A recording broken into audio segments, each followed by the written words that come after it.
Hi friends, తెలుగింటి రుచులకి స్వాగతం. ఈరోజు రెసిపీ చీజ్ బన్. పిల్లలు ఎంతో ఇష్టంగా తినే ఇలాంటి రెసిపీస్ని ఎప్పుడు బయట తినటం కన్నా మనమే ఇంట్లో చేసుకుంటే ఎంతో హెల్తీ కూడా, పెద్ద కష్టం కూడా కాదు. చాలా ఈజీగా టేస్టీగా చేసేసుకోవచ్చు. ఇంకా రెసిపీ స్టార్ట్ చేసేస్తా. ముందుగా బౌల్లో 1 స్పూన్ గ్రీన్ క్యాప్సికమ్ ముక్కలు, 1 స్పూన్ రెడ్ క్యాప్సికమ్ ముక్కలు, 1 స్పూన్ సన్నగా తరిగిన ఉల్లిపాయ ముక్కలు, 1 స్పూన్ ఉడకబెట్టిన స్వీట్ కార్న్, 1/2 స్పూన్ వెల్లుల్లి పౌడర్, 1/2 స్పూన్ ఉప్పు,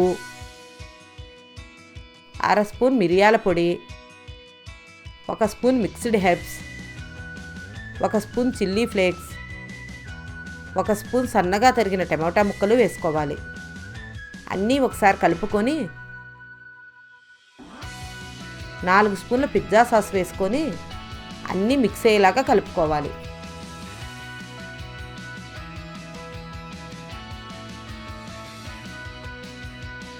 ఇవి బర్గర్ బన్నులు.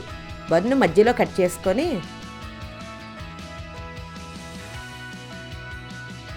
మధ్య పార్ట్ తీసివేయాలి. బన్ను మధ్య హోల్ వస్తుంది. ఆ హోల్లో ప్రిపేర్ చేసిన స్టఫింగ్ మిశ్రమాన్ని ఫిల్ చేసుకోవాలి.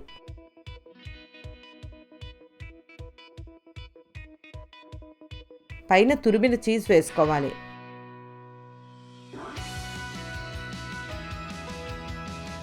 చీజ్ పైన చిల్లీ ఫ్లేక్స్ వేసుకోవాలి.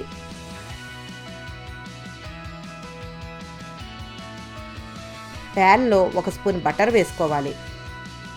బటర్ మెల్ట్ అయ్యాక బన్నుల్ని ప్యాన్లో పెట్టుకొని స్టవ్ లో ఫ్లేమ్లో ఉంచి బన్ను చుట్టూతా పైన బటర్ అప్లై చేసుకోవాలి. ప్యాన్ పైన మూత పెట్టి చీజ్ మెల్ట్ అయ్యేదాకా బన్ను కాల్చుకోవాలి. స్టవ్ ఏమాత్రం హై ఫ్లేమ్లో కానీ మీడియం కానీ పెట్టకండి. స్టవ్ లో ఫ్లేమ్లోనే ఉంచుకోవాలి.